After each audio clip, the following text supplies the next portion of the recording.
Let God be true. That's why we let God be true. But every man a liar. Every man is, I'm a liar, he's a liar, you're a liar.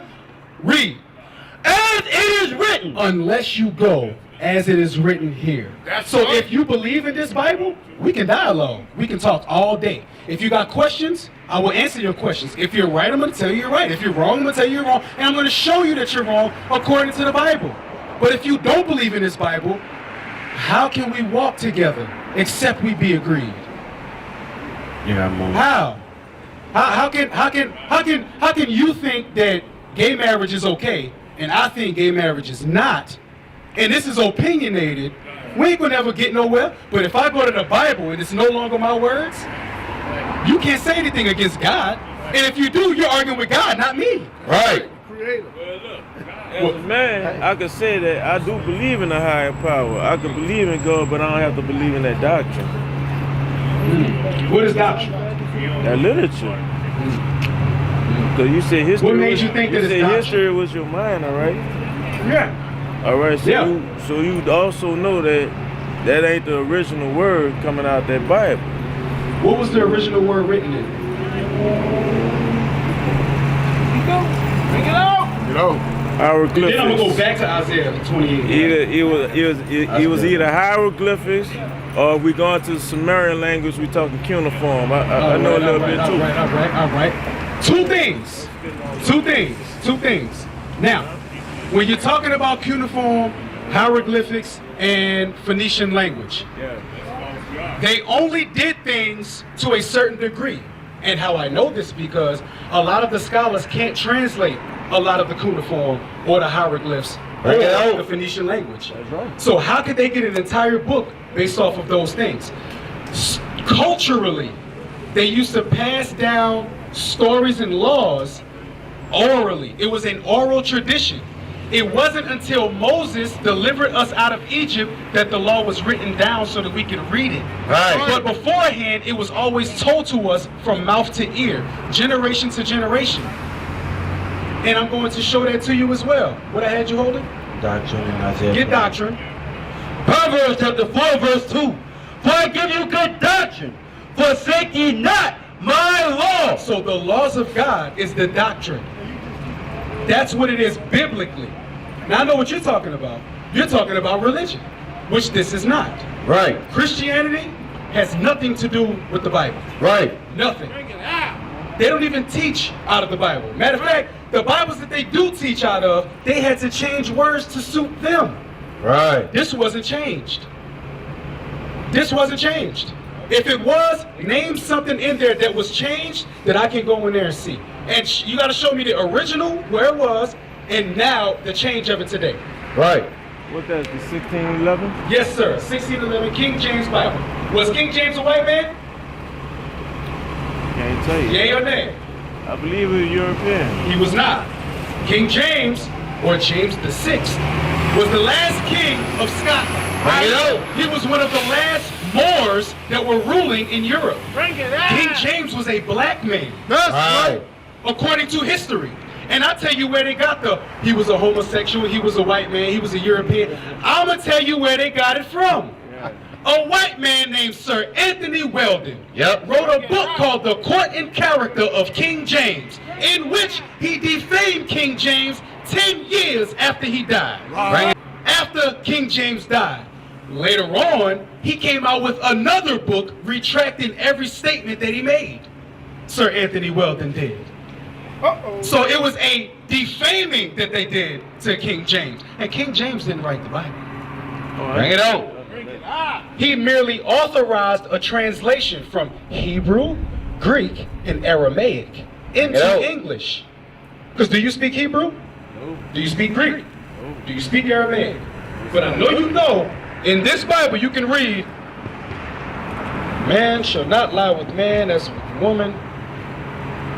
Thou shalt not kill, thou shalt not commit adultery. You can read that clear as day. Right. Now watch this, Isaiah 28, verse 11.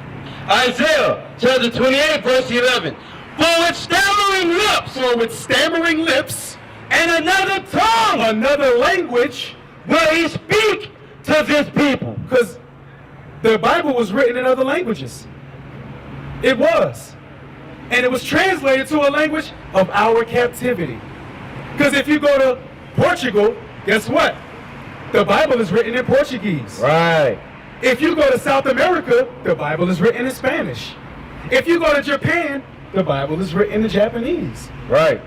Every captivity that black people are in, that the Israelites are in today, is written in that language. Right. So a language will not dilute the Bible. Right.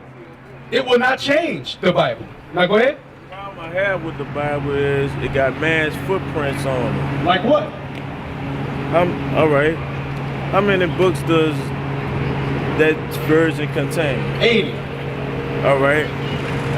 And the problem is when people go to teach, and that one is 80, but the Eastern Orthodox Bible contains what? 66. So who is to say What they who's did was taken out of the Bible? You see what I'm saying? Listen. There's a book in here, and we're going to show it to you. There's a book in here called the Apocrypha. There's 14 books that was originally in the Bible. And guess what? The Catholics got that Bible. Right. That's the one that they use. They took, who got an Apocrypha? Somebody give me the Apocrypha. Right, I got it. See this right here? King James Version Apocrypha. Now watch this. Show them. Same thing. Now, you know who took this out? Who? The Protestant Church in the 1700s took these 14 books out of the Bible. Right. To go further into it, that book that I just handed him, them same books that's right in here, is banned in the Caribbean islands. Bring it out. Because they used it as a tool of insurrection to go against the white man that was oppressing them in the islands. Bring it out. That's the problem some of us have, because it got man's footprints in it. listen, That's but what listen. I'm talking about. But listen, this one ain't got man. This got all 80. This is what the Bible is. All Right. 80 books. This right here. Then we gotta deal with when you transferring words. I gotta make sure that it's comprehended and it's translated All right. right. Somebody give me the Bible Because dictionary. now we going from the Bible, like you said, the Apocrypha, but then you got the Greek Septuagint. The Greek Septuagint is Yeah. nothing but the Bible in It's Greek. translated, right.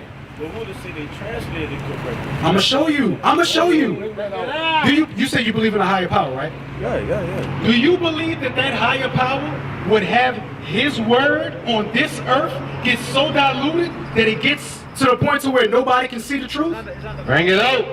It's possible. That's why the Then that's not a Quran came higher out. power. That's why the If fallible man can take God's word and corrupt it to where there's no more truth in it, he's not a high power. Bring it out. But it could be done. Nope, it can't. You're wrong. I'm gonna tell you like this. Watch this. Look, check this out. Look. I want to show you something. I want to show because this not gonna be my words once again. I didn't write this. You see what this is? This is the Compact Bible Dictionary. I did not write this. Scholars wrote this. Now watch this. Go to Bible, King James Version. The Bible, by the Zondervan Compact Bible Dictionary, page 86. 47 of the best Hebrew and Greek scholars of the day were divided into 6 groups. It said 47 of the best Hebrew and Greek scholars of that time. Meaning these wasn't no ordinary men. Right. These men spoke these languages fluently. They understood the cultural context of what they was talking about. And I'm gonna give you an example of what I mean by cultural context. If I say, man, it's raining cats and dogs outside, is it really raining cats and dogs? Or is it raining really hard? And the cultural context of that in our time is, that means it's raining really hard. So when it comes down to it, these men understood all of the cultural context. So when they translated it, they understood every single thing. And I'm gonna let it go further. Watch. 3 for the Old Testament. So out of that 47, they had 3 groups to translate the Old Testament. 2 for the New. 2 groups translated the New Testament. And 1 for the Apocrypha. And 1 group did the Apocrypha. They all was working, 6 different groups to translate these texts. Watch this.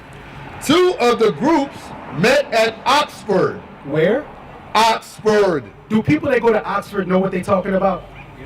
That is an Ivy League school. That is very prestigious. And this was before black people was even allowed to go there. Right. Read. 2 at Cambridge. Cambridge. That is in England. That's where this Bible comes from. This is the Cambridge Bible. Read.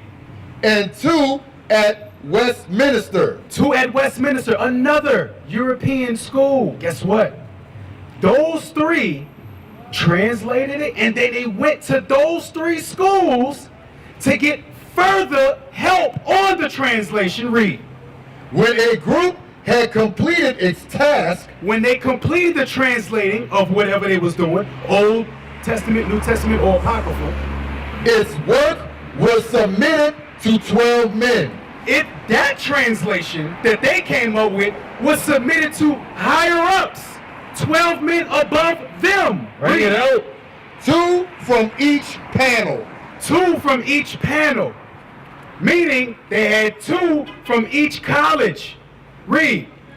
Final differences of opinion Final differences of opinion, meaning the cultural context of what something may mean, were settled at a general meeting of each company. it was settled at a general meeting of each company. So they all came together and was like, the historical context behind it's easier for a rich man to walk through the eye of a needle. Are they talking about a literal needle?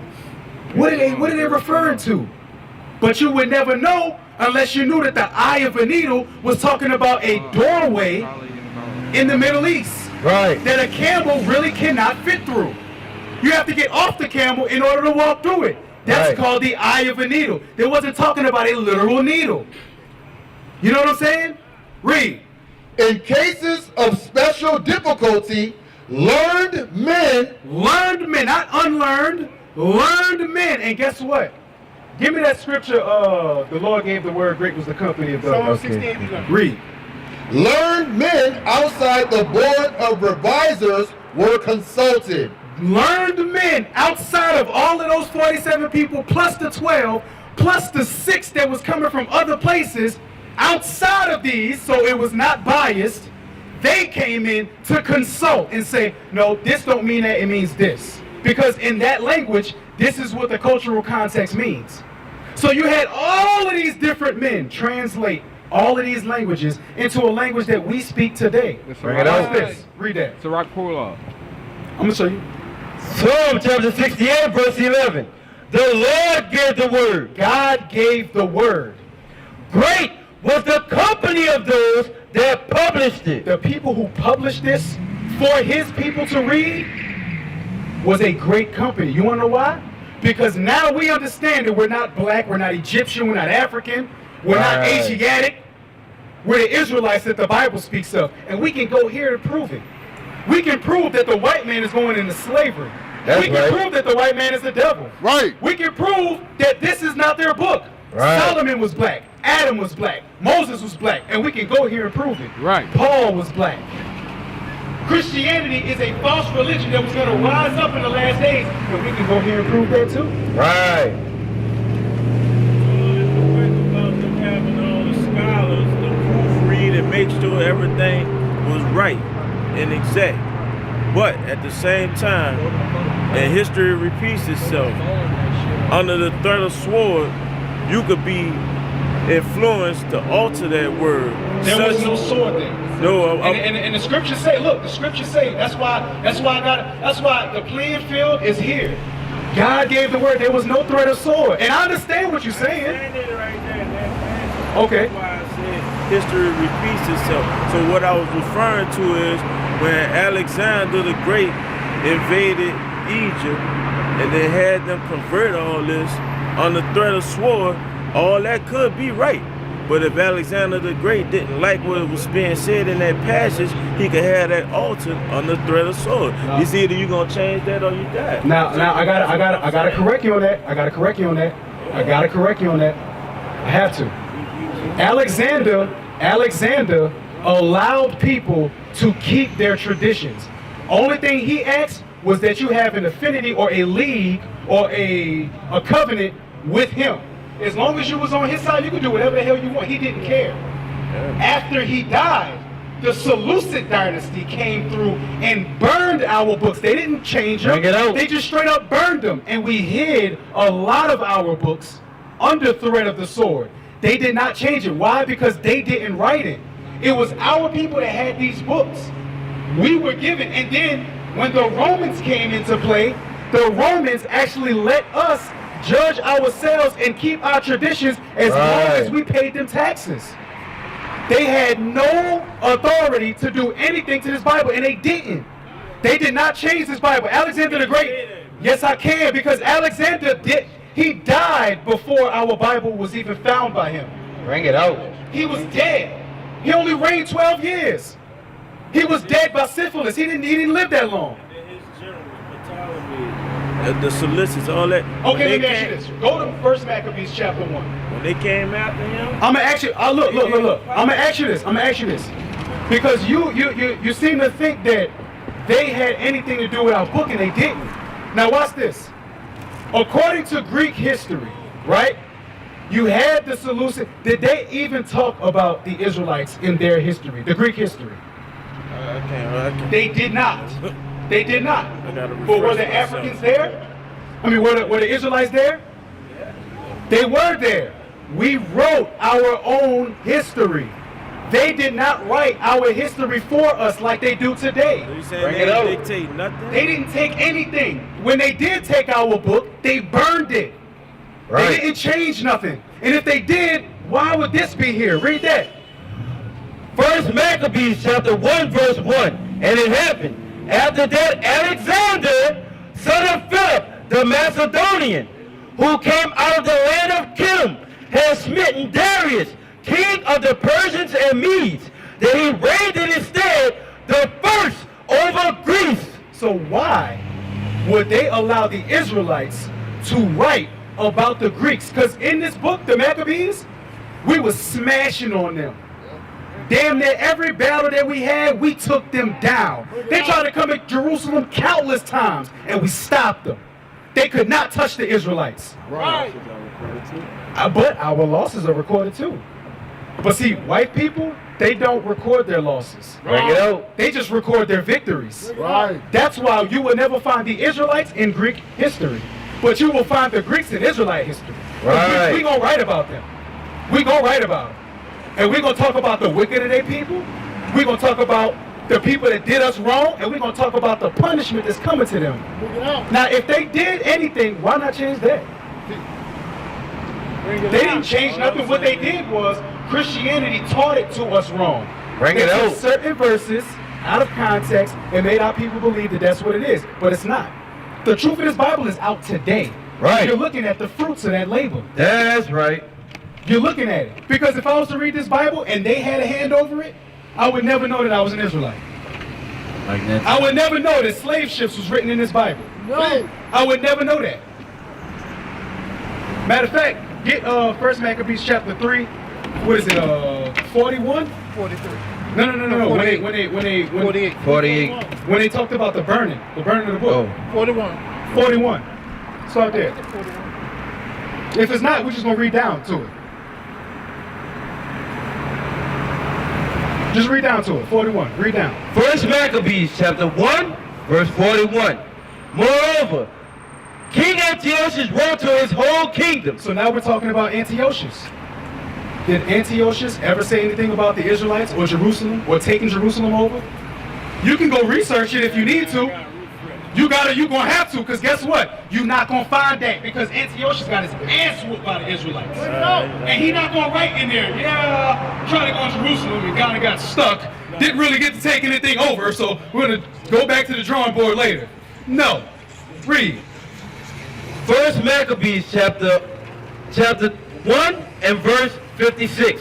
And when they had rent in pieces the books of the law, They rent, meaning they ripped in pieces the book of the law. Read. which they found, they burnt them with fire. So So why not change it if you can change it? Because it's not their history. Bring it The out. reason why we gotta write stuff down is because our people are hard-headed. And this was our inheritance that we passed down generation to generation so that we can see how our forefathers were.